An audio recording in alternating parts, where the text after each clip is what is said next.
Olá, está começando o programa Vida de MEI. Aqui você conhece os processos de empreendedores que decidiram apostar em si mesmos e se formalizaram o próprio negócio. E quem participa do programa de hoje é Angélica Córdova, jornalista, analista do Sebrae, da Unidade de Relacionamento com o Cliente. E o case que vamos apresentar é o da Joyce Martins, lá de São Paulo. Ela é microempreendedora e artesã. A Joyce já trabalhou com carteira assinada, já foi CLT, mas um dia conheceu o mundo do biscuit. E aí foi amor à primeira vista. De lá para cá, a Joyce não para de empreender e tem se especializado em um nicho do biscuit, a produção de artigos colecionáveis. Vamos conhecer. Meu nome é Joyce Martins, eu tenho 30 anos e eu sou artesã, microempreendedora, empresária, tudo.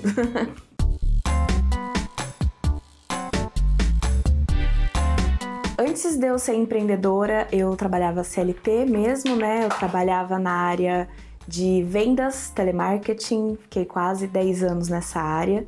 E quando eu decidi sair, eu falei, não, eu preciso buscar alguma coisa que eu possa usar mais a minha criatividade, porque só o CLT, todo dia a mesma coisa, enjoa, né? E aí foi quando eu comecei a pesquisar sobre o assunto.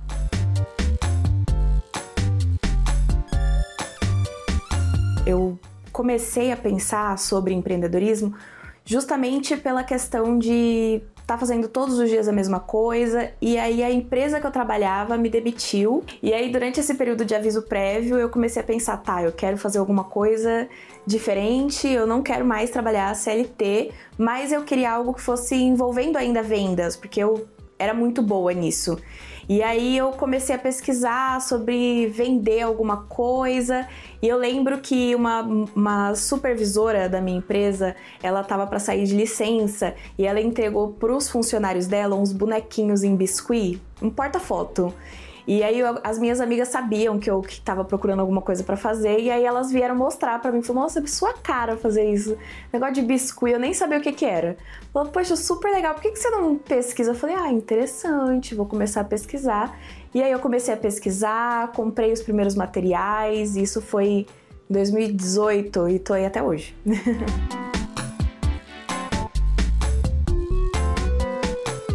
Olha, eu acho que o maior desafio foi encontrar informação gratuita, né? Porque quando a gente inicia, a gente não tem dinheiro para investir em um curso. Então, acho que a pior parte foi tentar aprender isso sozinha, tentar achar essas informações gratuitas, e no começo é tudo muito difícil.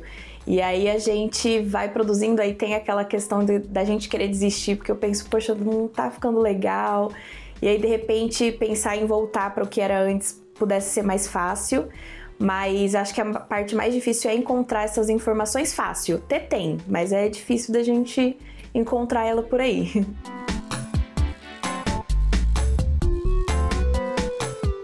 Material, a gente tem uma gama enorme de coisas que a gente usa. Tem os materiais mais básicos, que é a massa de biscuit, né, que é a matéria-prima principal, e tem algumas ferramentas que eu acho que são as prioridades. Eu tenho um monte de ferramenta, mas tem algumas que são as prioridades, que é o que a gente acaba usando para tudo. E tinta, pra gente colorir as massas, a gente normalmente compra massa em um tom, ou natural ou branco, e a partir desse tom a gente vai tingindo e fazendo vários tons. Mas assim, é barato para começar, tipo, a gente não precisa de um investimento muito grande. As técnicas que eu mais uso hoje, elas vão variando, eu tenho usado mais os moldes, então os moldes a gente já sai ali uma base pronta. Como eu produzo em grande quantidade, a gente usando o molde acaba tendo um padrão. Então, com esse padrão, a gente consegue produzir uma quantidade maior, em uma modelagem mais específica, e aí as técnicas do dia a dia a gente vai aprendendo, né, sozinho, a gente meio que vai criando, a gente aprende uma coisa aqui e aí a gente vai adaptando para nossa realidade, para a modelagem da nossa peça.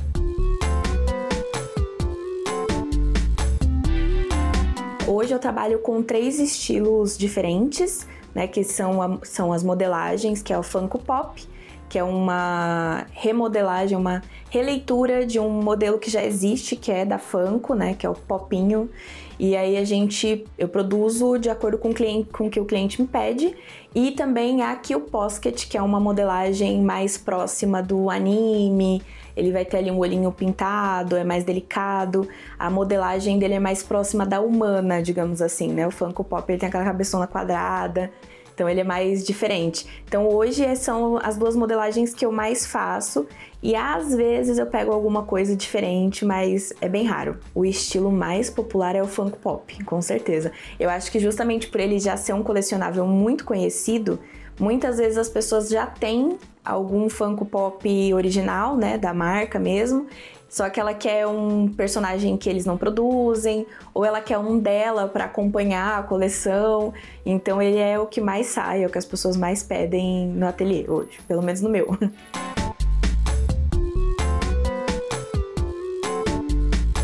Eu começo a minha criação conversando com o cliente, né, entendendo o que ele quer, os acessórios, a roupa, ele me manda várias fotos. E aí eu tenho a modelagem da base, então vou modelar o corpinho, a cabeça e vou deixar secando. Normalmente é uma produção em um dia só, que eu faço todas as bases, né, eu chamo de base.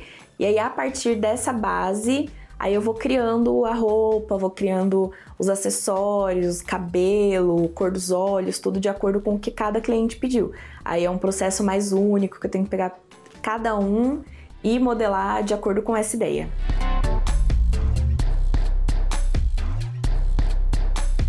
Para a produção, eu levo uma peça mais simples, eu levo aproximadamente uma semana para produzir. É que eu não produzo só uma, né? Então eu produzo várias durante uma semana. E as peças mais complicadas, que tem cenário ou que tem uma maior quantidade de detalhes, eu posso demorar até um mês. Então, entre uma semana e um mês para a produção da peça, dependendo dos detalhes. Eu costumo estar sempre antenada nas redes sociais, eu gosto de seguir perfis que falam sobre o mesmo assunto, perfil de outras artesãs e também perfis de artistas gringos, né?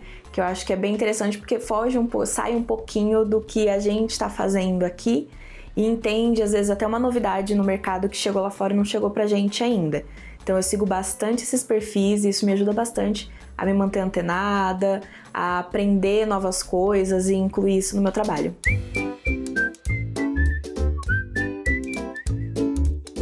Olha, eu acho que a maior dificuldade, o principal desafio é atender a expectativa do cliente, né? Normalmente a gente atende, mas rola aquele medo, porque o cliente ele não sabe como vai ficar a peça dele. Ele tem ali os exemplos de tudo que eu já produzi nas minhas redes sociais, mas ele só vai saber como a peça dele especificamente vai ficar depois de pronto.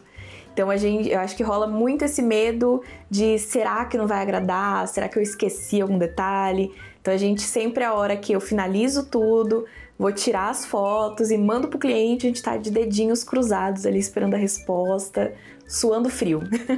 Eu costumo fazer, acho que a primeira parte de tudo para atender a expectativa do cliente é conversar com ele.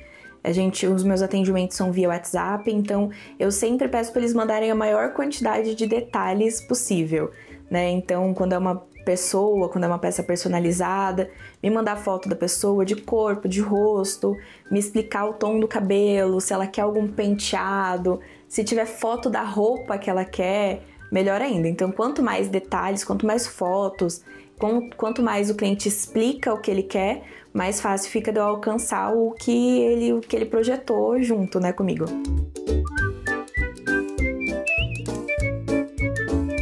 Eu acho que a mais marcante foi a primeira de Funko Pop, porque hoje é uma das coisas que eu mais produzo e na época eu nem sabia o que era. Então, se essa cliente não tivesse me feito esse pedido, eu não sei quanto tempo eu ia demorar para conhecer isso e começar a produzir, né? Então, eu acho que a mais marcante foi essa. Inclusive, vira e mexe, eu resgato a foto dela, posto nos meus stories. Eu falo, gente, olha só, o primeiro Funko Pop. Então, acho que ele fica na memória.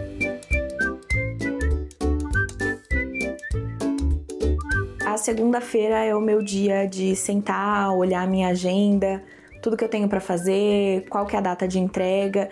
E aí nesse dia é o dia que eu vou fazer a produção inicial, né? Então eu olho tudo que eu tenho para produzir durante a semana, inicio as bases e aí a partir daí eu faço outras partes administrativas relacionadas ao ateliê também, enquanto essa parte vai secando, né? O processo ele demora uma semana, não é porque eu fico uma semana inteira produzindo, mas ele demora uma semana porque eu preciso esperar o tempo de secagem da peça. Então eu preciso esperar secar aquele corpinho que eu fiz hoje e só amanhã que eu vou conseguir pegar ele e estruturar a peça. E aí depois que eu estruturo, que eu faço o sapatinho, eu preciso esperar secar o sapatinho para começar a roupa.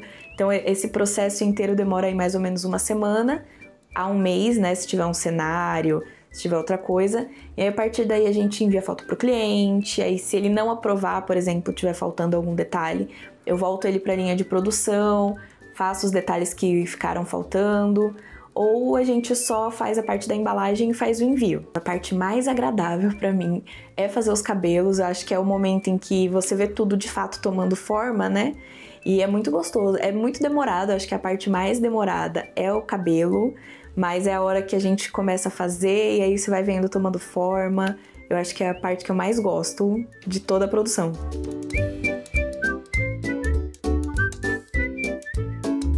A temática que os clientes mais me pedem são os personalizados das pessoas mesmo, né? Então, tem uma pessoa querida para presentear, ou até deles mesmo. E o segundo que mais sai são de personagens de livros. Eu tenho bastante cliente que gosta de livro e acaba saindo bastante essa produção. Então, eles pedem personagens que eu nunca vi, aí eu vou pesquisar. Então, os que mais saem, os que mais pedem são de pessoas específicas ou de personagens de livros. Hoje, a minha principal forma de atrair os clientes é o Instagram, é a rede social que eu mais uso. E aí, a partir do Instagram, eles entram quando ele quer fazer uma encomenda, tem um formulário que ele vai responder. Então, nesse formulário, ele já vai deixar o modelo que ele quer, as especificações, se é um personagem, se é uma pessoa, como ele quer a roupa, toda uma base, né? Fotos, e aí a partir daí eu entro em contato com esse cliente e a gente vai conversar melhor sobre o que ele já deixou ali. Ele já deixou uma base, então a gente começa a conversar melhor sobre os detalhes e aí a gente fala sobre valores e etc. Aí a partir daí é só ir para a parte de produção.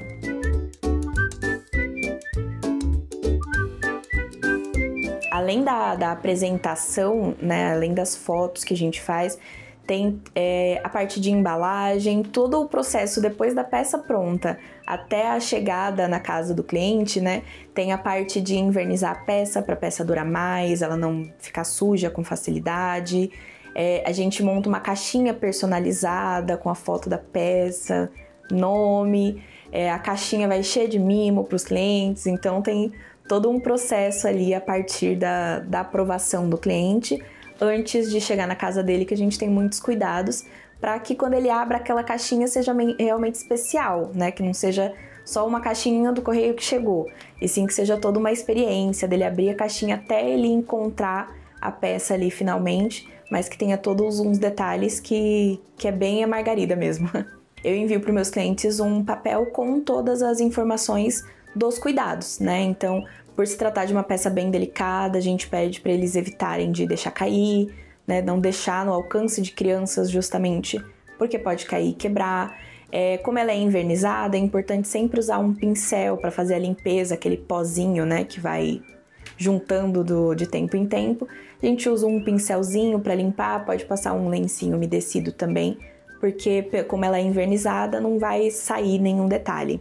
E não manter no sol também, porque o sol ele pode queimar e mudar, alterar o tom de algumas partes da peça, e fora isso é só deixar de enfeite bem lindo e tá tudo bem. As redes sociais, elas são a minha principal forma de captar meus clientes, né?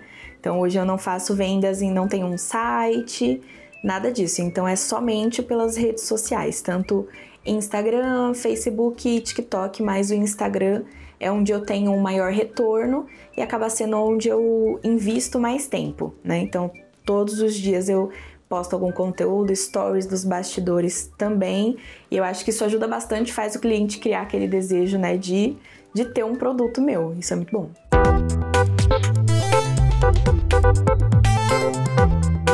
Eu optei por me tornar MEI porque eu sempre fui CLT, então no CLT a gente tem ali algumas seguranças que, se você trabalhar só de forma informal, a gente acaba não tendo.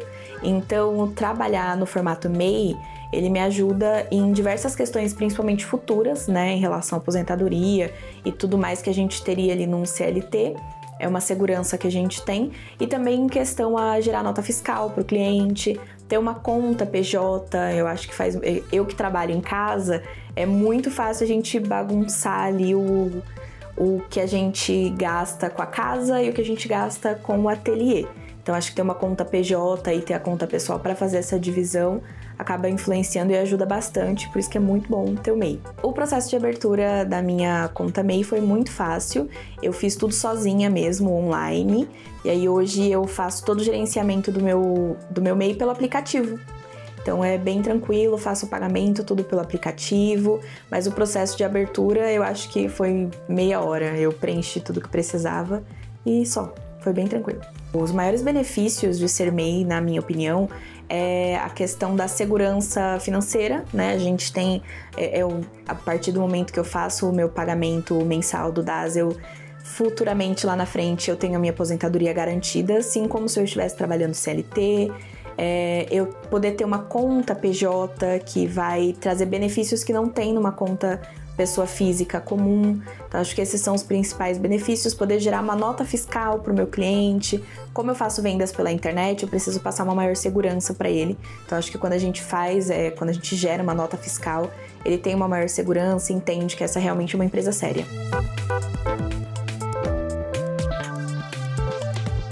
Eu acho que o maior conselho é, antes de já sair investindo em um monte de coisa, em um monte de material, é sentar e estudar o que você realmente vai precisar de início.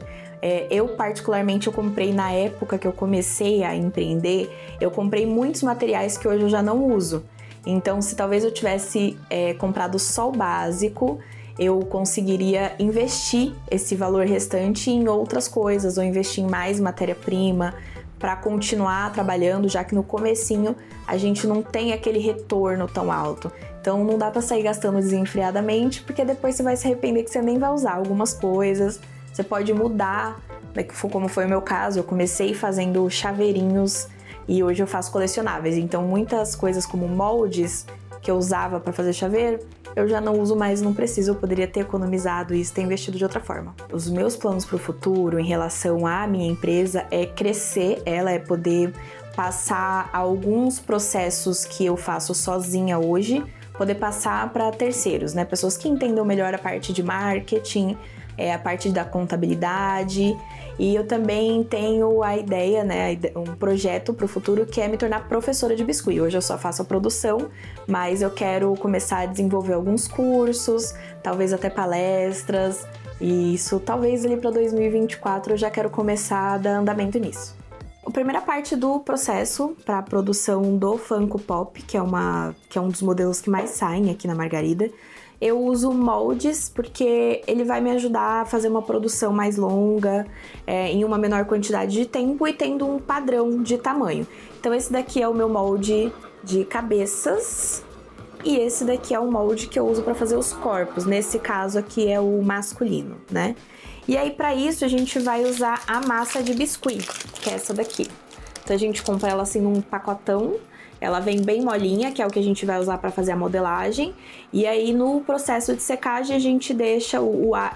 quando a massa de biscuit entra em contato com o ar, ela vai secar sozinha e aí a gente vai fazer outros processos da modelagem. Então, vou fazer uma modelagem mais ou menos para vocês verem. Vou pegar essa massa aqui, é um tom de pele. E a gente só vai preencher esse espaço aqui, que o molde vai fazer o resto.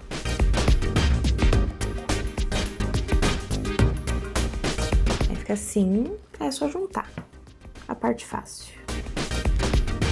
Aí ele já vai sair do molde mais ou menos pronto, porque ele vai sair assim, mas a gente ainda vai ter que arrumar essas cavidades, né? Deixar ele todo bonitinho. A gente pegar um pronto. Aí ele pronto fica assim. Aí aqui a gente vai estruturar. Então a gente vai passar um arame no corpinho dele inteiro para ele ficar bem durinho e não ficar caindo depois. E a cabeça, essa daqui já tem, eu já até coloquei o olhinho dela. Então essa basicamente vai ser a base para quase todas as peças. A gente vai mudar o tom de pele, às vezes muda a cor dos olhos, muda a pose da peça. E essa é a base. Aí aqui pro molde da cabeça, vai ser mais ou menos a mesma ideia, ele já vai sair praticamente ele pronto do molde, mas como é uma parte muito grande, a gente não faz de massa, né, maciça, então a gente usa um isopor que vai ajudar a peça a secar mais rápido também e a ficar mais leve, porque o corpo ele é bem pequenininho, então é bem desproporcional. Aí é importante sempre com o biscuit a gente sovar bem a massa, ela tem que estar sempre bem molinha.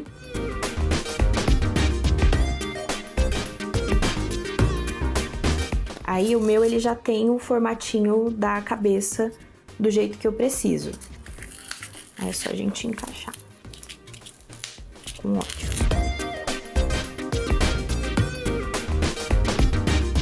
A gente dá essa apertadinha aqui para ele soltar mais fácil do molde. E encaixar aqui. E aí depois é só organizar, né? Deixar bonitinho, tirar essas marcações. Tá vendo? E aí ele vai ficar assim, bonitinho. Deixa eu dar um sem. Vai ficar assim, bonitinho, já mais seco, né? Então, normalmente a gente compra a massa ou em tom natural ou em tom de branco.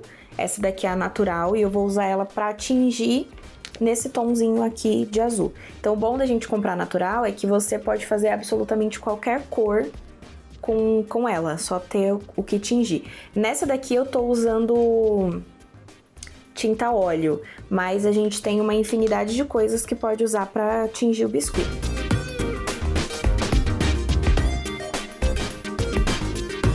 Agora que a gente já tem o tom que eu preciso, a gente vai abrir um pouco de massa pra fazer uma camiseta aqui.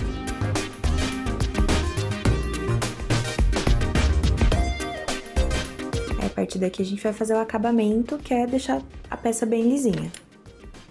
Então aqui eu uso essa esteca agulha, a gente chama. E vem fazendo o acabamento.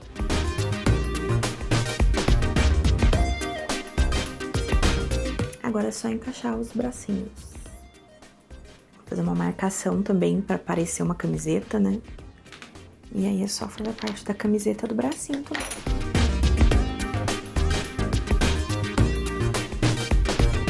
Aí a gente também faz uma marcaçãozinha de camiseta. Dá movimento. E aí a gente vai só colar essa parte aqui, a gente usa uma cola de precisão, que é uma cola instantânea, né? Então, vou passar dos dois lados e posicionar. E como ela é instantânea, ela cola bem rapidinho. Bem pouquinha cola, que senão suja tudo. Aí daqui depois eu ainda faço um acabamento, né? De deixar um ombrinho bem perfeitinho.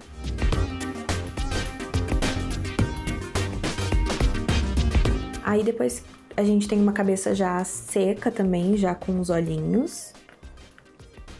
E é só encaixar. E daqui é só fazer o acabamento, fazer um cabelo, colocar a sobrancelha. Pois é, a Joyce é o exemplo, né, de como é bom empreender naquilo que a gente gosta, não é? Bom, o trabalho acaba fluindo, né, bem melhor. Bom, vou fazer um intervalo rapidinho, aí na sequência a gente vai conversar um pouco mais com a Joyce para conhecer mais da trajetória profissional dela. Vamos conversar também com a jornalista e analista do Sebrae, Angélica Córdova. Vida de MEI volta já já.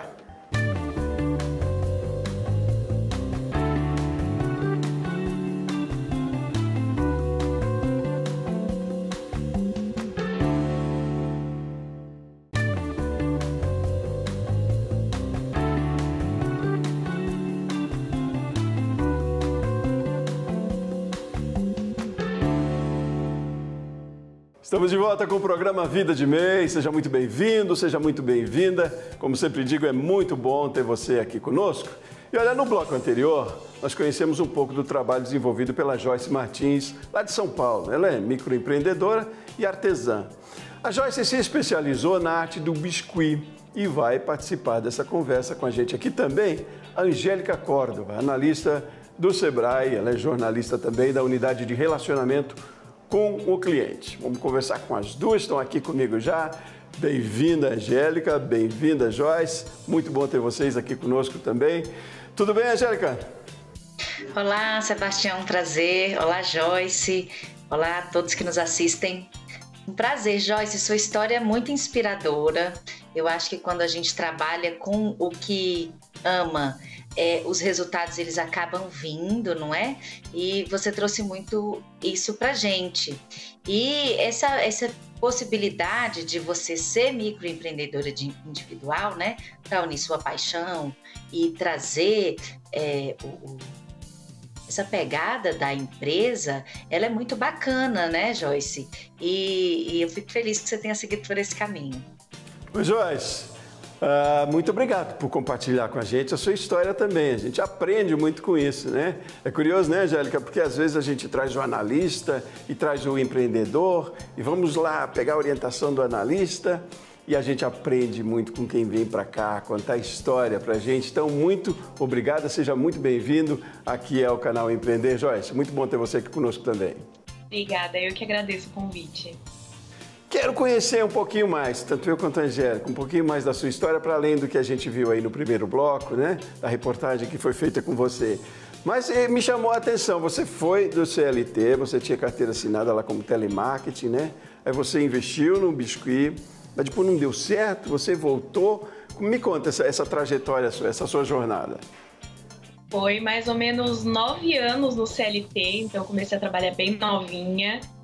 Trabalhei bastante com telemarketing, porque eu me encontrei na área de vendas, né? Eu passei por todas as áreas do telemarketing até eu realmente me encontrar na área de vendas. E foi muito bom por um tempo, porque eu era muito boa.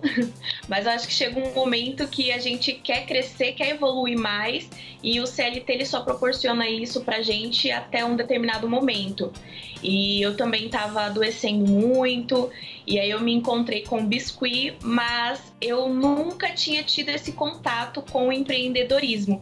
Então eu fui muito amadora, né? Eu não consegui ali gerenciar tudo que a gente precisa gerenciar como artista e como empreendedora, e eu acabei falindo, né? E voltei para a CLT, tentei ali me especializar mais, tentei conhecer mais da área do empreendedorismo antes de voltar. E aí, quando eu voltei, eu já voltei muito mais experiente e tô aqui até agora e crescendo e espero crescer um pouco mais ainda.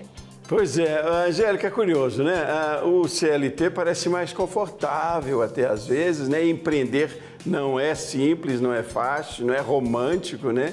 Mas tem na história da Joyce aí um fator bastante interessante, que é a persistência, né? Ela tinha um potencial, tinha uma paixão ali pelo biscuit, se apaixonou. E aí tem tudo para dar certo com esses elementos aí já, né? Mas o que precisa mais? A Joyce traz na fala dela essa questão dela ter falido num primeiro momento e procurado melhorar o que ela sabia desse universo empresarial para hoje estar com mais sucesso. Então, isso é bem importante. Não é só paixão, é também ralação. Porque quando a gente estuda, procura se capacitar, né? E o Sebrae está aí para isso. São vários cursos, são várias consultorias, praticamente tudo sem custo para o empresário. Alguns têm um custo muito pequenininho que vale a pena, sabe, procurar. Todos os nossos canais, que o Sebrae apoia o empresário, o microempreendedor, o candidato a empresário, para conseguir fazer isso que a Joyce de fato fez, que é sair só da paixão e caminhar para a gestão mais estruturada do negócio, que é o que de fato faz as pessoas crescerem, né? O brasileiro gosta muito de empreender e conseguir sair disso, né, que você até colocou muito bem. Parece que CLT é mais confortável, mas o brasileiro é empreendedor nato. Então, boa parte dos brasileiros sonha em ter o próprio negócio. E aí é que vem o grande desafio. Você é seu chefe e você precisa gerenciar seu tempo, gerenciar seus recursos, seus clientes. E esse é um dos desafios que a Joyce traz, né? Joyce, me diga lá, para além do seu conhecimento técnico, né, e da paixão, como a gente falou, como é que se deu a abertura de mercado? E como é que você identificou que o biscuit, aí no seu caso, era um bom negócio? Eu sempre segui muitos perfis gringos, né? Eu sempre trabalhei muito com as redes sociais, mesmo no meu período de CLT. Então, me ajudou bastante ter esse conhecimento como base para poder pesquisar bastante referências e tentar trazer coisas diferentes do que a gente costuma produzir aqui. Quando eu comecei fazendo um pouco de tudo, até porque foi um primeiro contato com o biscuit, eu não sabia ainda o que eu iria gostar mais de produzir. E aí, durante esse período, eu percebi que eu gostava mais de produzir as peças colecionáveis. Então, mesmo produzindo um pouco de tudo, eu tinha esse foco em mostrar mais no meu perfil do Instagram da minha marca essas produções. E assim eu comecei a atrair mais clientes para esse tipo de produto e consegui me especializar apenas nisso. Então eu acabo não trabalhando com outras produções. Pois é, Angélica, duas coisas importantes aí, né, na fala dela. Primeiro, o uso de redes sociais. Hoje em dia o digital é importantíssimo, né, para divulgação. E depois focou num público, né, ou num segmento, ou num nicho, né? Importantíssimo isso também, né? Ter a definição de para quem você quer vender o seu produto, né? Olha, ela traz elementos que são muito importantes. O digital, ele traz uma possibilidade não só de você alcançar públicos, né, que você não alcançaria só ali fazendo no presencial, vendendo na vizinhança. Então, Joyce consegue alcançar gente aí do Brasil inteiro. E até mais, né? É possível, inclusive, exportar, o MEI pode exportar. E ela olha as redes sociais também como referência. Tecnicamente, isso se chama benchmarking, né? Que ela vai lá, olha o mercado, vê o que tem de diferente e faz uma opção do que ela quer trabalhar. E isso serviu como inspiração para a Joyce. E isso é muito importante, a gente usar a rede social como vitrine, que ela também faz, que você alcança novos públicos, tem possibilidade de escalar, né, quando a gente está na internet, e também olhar para poder ver o que o mercado está fazendo, o que o exterior está fazendo nessa área, e a gente se inspirar e adotar e olhar como referência as melhores práticas. Ótimo. Jorge, como é que está o negócio hoje? Está bem encaminhado? Já que ainda dificuldade você tem e que talvez a Angélica pudesse nos dar uma luz aqui também. Tá bem encaminhado, eu acho que ainda tem muita coisa para melhorar, né? Eu ainda sou uma pequena empreendedora, mas eu tenho as minhas ambições, né? Então eu acho que ainda falta melhorar o gerenciamento do meu tempo, e uma coisa que eu tô tentando pesquisar cada vez mais e me especializar mais, que foi o motivo da minha falência anterior, né? Que é a parte da gestão financeira. Eu acho que esses dois pontos, eles acabam sendo os principais que me trazem mais dificuldade. Não dá para negligenciar, né, Angélica? É verdade. Olha, Joyce, eu tenho, trazendo aqui em primeira mão, o Sebrae está lançando jornadas para os MEIs, né? E entre as jornadas, eu conhecendo a sua história, eu acho que tem uma que é a sua cara, que a gente trouxe conteúdos, cursos, materiais que você faz no seu tempo, mais uma que é focada em gestão. Então, o Sebrae tem ferramenta para ajudar nisso, online. Vou citar um exemplo, chama Fluxo de Caixa. Então, é um lugar que você vai ali lançando. Entrou tal coisa, saiu tal coisa, e você consegue fazer o gerenciamento. Você pode fazer isso pelo seu celular, tá online, fica disponível o tempo todo. É muito importante olhar para as finanças. Que bom que você já sabe disso. Então, olha para as finanças, registra o que você gasta, registra o que entra, coloca um label, assim, sabe? Coloca uma etiqueta, tal coisa de determinado tipo de despesa, e assim você consegue gerenciar melhor. Às vezes a gente cria uma certa resistência a essa questão mais financeira, né? Imagina nós jornalistas, né, Angélica?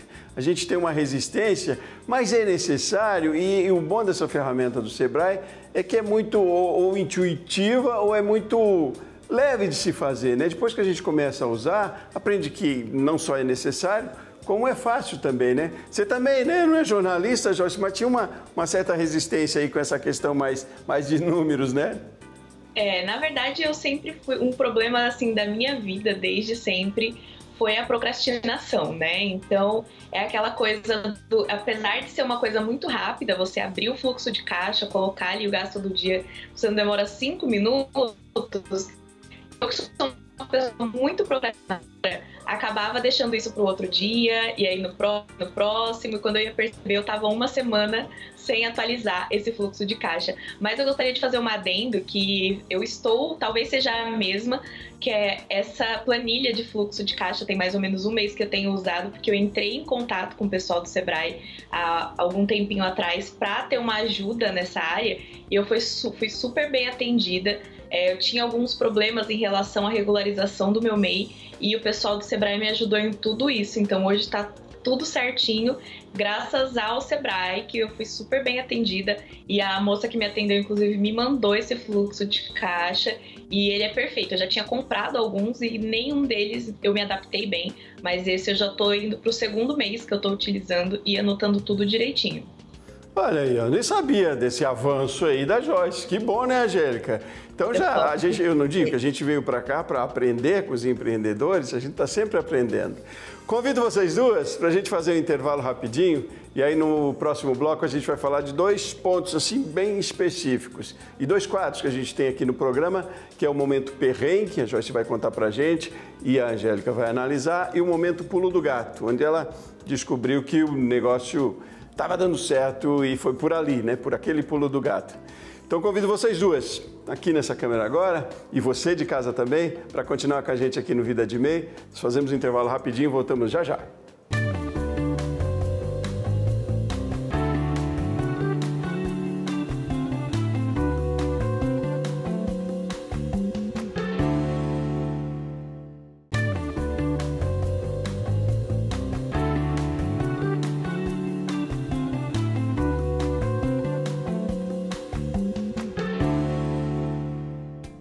De volta com Vida de MEI, agora para o último bloco. Hoje nós estamos conhecendo a história da Joyce, lá de São Paulo, empreendedora. E a Joyce trabalha com biscuit personalizados. Quem analisa para a gente esse case e fala do mercado também é a Angélica Córdova, jornalista e analista do Sebrae. Vamos continuar essa conversa, e nesse bloco a gente tem 2 momentos bastante importantes aí. Vamos já para o primeiro deles, que é o que a gente chama aqui no programa do momento perrengue lá do nosso empreendedor. Vamos conhecer então qual foi a maior dificuldade da Joyce na história, na trajetória dela enquanto microempreendedora. Vamos ver. O meu maior perrengue até hoje, eu acredito que tenha sido bem no início, que foi quando eu comprei muitas coisas de forma compulsória. E como eu não tinha um retorno tão grande, eu acabei falindo. Eu acho que esse foi o meu maior problema. Foi muito difícil de eu conseguir me recuperar depois, mas eu acho que o meu maior perrengue foi essa falência que eu tive por falta de conhecimento administrativo mesmo, de modo geral. Pois é um pouco do que a gente comentou aí no bloco anterior, né? Tem que ter as contas sempre em dias, tem que avançar sim na gestão, no planejamento do negócio. Continuo na conversa com as duas aqui comigo. Vou para você, Angélica, já, né? A gente viu a história da Joyce, ela vai nos falar um pouquinho mais sobre esse momento perrengue, mas voltando, reforçando um pouco mais o que falamos no bloco anterior, da gestão, das contas em dia, né? Não adianta ter talento e também saber colocar, ter conhecimento técnico, se a gente não organizar bem as contas, né, Angélica? Muitos MEIs, Sebastião e Joyce, acabam misturando as contas pessoais, as contas da empresa, e isso acaba trazendo uma confusão e, eventualmente, acabar não tendo sustentabilidade o negócio, né? Porque você não sabe o que é empresa, o que é custo, o que é lucro, e é muito importante saber dividir. A Joyce falou no bloco passado que ela chegou a pagar alguns aplicativos para ajudar nisso, acabava não usando, acabava não sendo intuitivo. O Sebrae tem tudo isso gratuito, tem capacitação que ensina como fazer, o que é importante olhar, e isso sem custo para o empreendedor. Então eu quero aproveitar esse momento e fazer um convite para os MEIs, para conhecerem o portal do MEI, no portal do Sebrae, e tem várias coisas, várias ferramentas, facilidades para ajudar no dia a dia, como essa dificuldade que a Joyce teve. A gente sabe disso e está aqui para apoiar o microempreendedor individual. Joyce, e o controle de faturamento está direitinho também ali dentro do MEI? Que é importante isso também, né, Angélica? Atentar sempre para essa questão legal ali, né? E aí eu imagino que você já esteja quase indo para microempresa, já não vai ser mais MEI. Como é que está esse processo? Eu tenho alguns projetos para 2024, até mesmo em relação a esse aumento de receita, pois eu quero, além de produzir, ensinar as pessoas também. Então, talvez até seja até um pouco mais difícil ainda controlar tudo isso. Então, tem sido o meu foco o controle financeiro, ainda mais pelo fato de eu trabalhar em casa. Eu acho que dificulta ainda mais essa divisão, como ela falou, de o que é de casa, o que é o custo de empresa. Isso ainda é um pouco confuso para mim, eu ainda não tô expert no assunto, mas estou tentando me especializar cada vez mais. Ótimo, Angélica, vamos aproveitar esse momento também para a gente chamar a atenção para a formalização, né? Do quanto é importante aí a gente ter a formalização, fazer o CNPJ, é simples, a tributação também é favorável, né? É bastante interessante. Isso para outros meios que estejam começando e talvez até na informalidade, né? Quanto é importante até para acesso a crédito, né? Para a questão previdenciária. Diga lá, você que tem bastante conhecimento e muito mais do que a gente. Abrir o CNPJ de MEI é muito fácil, você consegue fazer isso em minutos pelo portal do empreendedor, que é um portal do governo federal, precisa do login no Gov.br, e abrindo o CNPJ de MEI, você tem acesso a inúmeros benefícios, que são benefícios concedidos à empresa, como taxa de juros diferenciada, às vezes condições com os fornecedores, compra com algumas isenções, né? Até para carro, por exemplo, o MEI pode ter compra de carro zero com algumas isenções fiscais, e isso acaba sendo muito vantajoso, é fácil, ao se formalizar como MEI. A pessoa física, né, porque ele é um microempreendedor individual, ele já contribui para a Previdência, então ele fica protegido com direitos previdenciários, né, como contribuição para a aposentadoria, tem auxílio-doença, tem auxílio-maternidade, tem ali uns períodos de carência, mas você sai daquilo que você está completamente à margem, né? Tá trabalhando, tá ali no ralo, mas você vai para o bojo de proteção. O MEI veio mesmo, essa figura do MEI, está fazendo 15 anos, né, que existe o MEI no Brasil, e ele veio para proteger esse empreendedor que é esse cara que está no ralo. Bom, é a porta de entrada, né, Angélica? Como a gente sempre diz aqui, né, para os grandes negócios, né? Começa pequeno, se formaliza, como fez a Joyce aí, depois avança, claro, no processo de planejamento e de gestão a cada dia.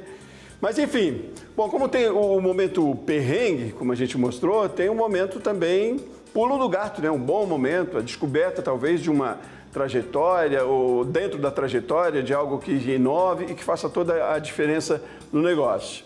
Então, aqui dentro do programa, vamos conhecer agora então também qual foi o momento pulo do gato da Joyce. Conta lá pra gente, Joyce. O meu momento pulo do gato foi quando eu decidi trabalhar com peças colecionáveis.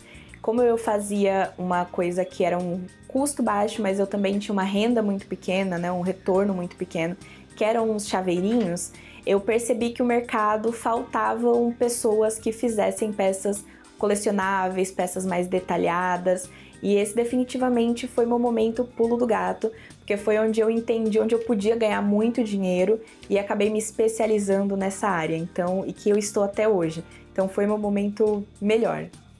Pois é aquela história, né? A gente precisa saber para onde a gente quer chegar, onde quer chegar e como também, né? Como é que se deu, viu, Joyce, essa descoberta de que a personalização era o caminho?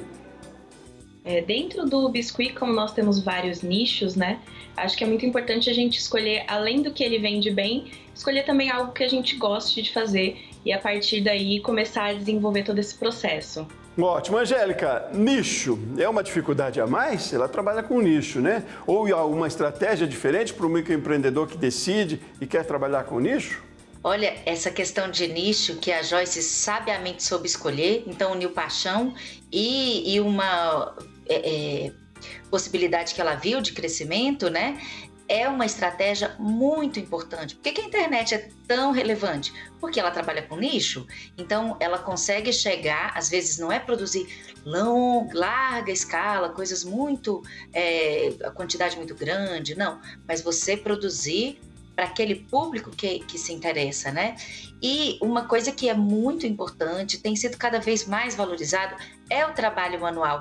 E esse trabalho da Joyce é lindo, é um trabalho que tem valor, né? Então, muitas vezes, o valor está além do preço, porque o preço ela tem que olhar o que o mercado está praticando para ela conseguir ter entrada. Certamente a Joyce faz isso, mas cada vez mais o valor do trabalho manual tem sido revestido do preço também, e isso tem reverberado nas vendas. É muito importante olhar para o nicho, para quem que você quer, para qualquer que seja o seu empreendimento, seja com biscuit, que a Joyce falou sabiamente, une sua paixão e vê o que você quer fazer, né? No biscuit você tem outros nichos, por exemplo, festas, lembrancinhas, né? Que também trabalham muito com biscuit, mas aí vai para outra pegada, com mais quantidade. E o dela, que é uma coisa mais segmentada, de quem gosta de fazer coleção, ou seja, são pessoas que estão dispostas a investir um pouco mais na peça, porque aquilo faz diferença para ela, traz valor para aquilo que ela acha importante. Mas para qualquer empreendimento é importante olhar seu nicho. Muitas vezes o nicho pode ser um nicho regional, se você atende as pessoas em casa, então o seu nicho tem que ser quem está ali perto de você, mas é importante sim olhar para o nicho, é uma estratégia muito eficiente. Pois é, demanda sempre tem, né, Angélica? Agora, se tratando de nicho, para precificação, às vezes tem pouca referência, não é? Como é que se dá ali o processo de precificação? Como é que eu vou saber colocar o preço na minha peça? E é isso mesmo, enquanto artesanal também, qual é o valor do meu trabalho? Como é que se dá essa descoberta ou esse caminho? Olha, é uma dificuldade, Sebastião, que muita gente tem. O Sebrae tem um curso específico de ajudar a fazer a precificação. Quando você vai olhar para preço, você precisa olhar duas coisas. O seu custo, seu preço nunca pode ser menor do que o seu custo, porque o seu produto tem que ter lucro. E aí, quando a gente faz isso, por exemplo, Joyce é artesã. O custo dela vai desde o material, a tinta, o próprio biscuit que ela usa ou produz, né? Mas também o tempo dela. Nem tudo que entra é remuneração dela. Então, ela precisa colocar quanto vale a minha hora. E isso ajuda nessa composição do preço mínimo, né? Então, que é meu custo efetivamente de material, o meu custo do meu tempo, porque eu preciso me pagar, meu trabalho precisa remunerar, né, a quem está fazendo, e também olhar para o mercado. O que tem sido praticado? Joyce fez isso, olhou para o exterior para se inspirar. Não dá para a gente ver preço pelo que está no exterior, né? Até pela diferença de moeda, mas é uma boa referência para saber assim, o que tem se cobrado. Olha também para o mercado nacional, das pessoas da sua cidade. Então, a gente precisa fazer esse olhar, né, entre o que é meu custo, o meu trabalho me remunerar também, e também olhar para o mercado, o que está sendo praticado. E para quem quiser aprender mais sobre isso, tem dúvidas sobre como precificar o seu trabalho, procura o Sebrae, a gente tem capacitação específica para isso com técnica. Ótimo, especialista e empreendedora. A gente está chegando ao final aqui do programa. Joyce, alguma consideração, ainda alguma dúvida talvez que você queira levantar com a Angélica? Ou uma consideração sua até por ter participado aqui do programa com a gente? Qual foi a sua avaliação? Eu achei maravilhoso, inclusive queria agradecer o convite, definitivamente isso ajuda muito, e agradecer o Sebrae também de modo geral, porque eu abri o meu MEI sozinha, e para vocês verem como é muito fácil, eu abri o meu MEI sozinha, e o Sebrae, logo depois que eu abri, me ajudou muito e tem me ajudado muito agora, principalmente nessa parte de organizar a gestão. Então, para nós que não temos uma renda muito alta, não temos como investir dinheiro em tudo isso, o Sebrae ele entra de forma super importante na nossa vida, com certeza. Ótimo, Joyce. Obrigado, viu, por participar aqui com a gente, contar a sua história e parabéns pelo seu trabalho também. Angélica, mais uma vez, obrigado também por ter participado aqui com a gente. Foi um prazer ter você conosco. Aprendemos muito hoje aqui, né, Angélica? Obrigada, Sebastião. Foi um prazer te conhecer, Joyce. Parabéns pelo seu trabalho. Continue aí investindo, aprimorando. Tenho certeza que no ano que vem você já vai ser microempresária, viu? É isso aí. Muito obrigado a vocês duas, então. Um bom dia para vocês de trabalho também e até a próxima vez. Muito bem, muito obrigado a você de casa aí que esteve com a gente aqui no Vida de MEI também. Voltamos no próximo programa. Forte abraço, até mais.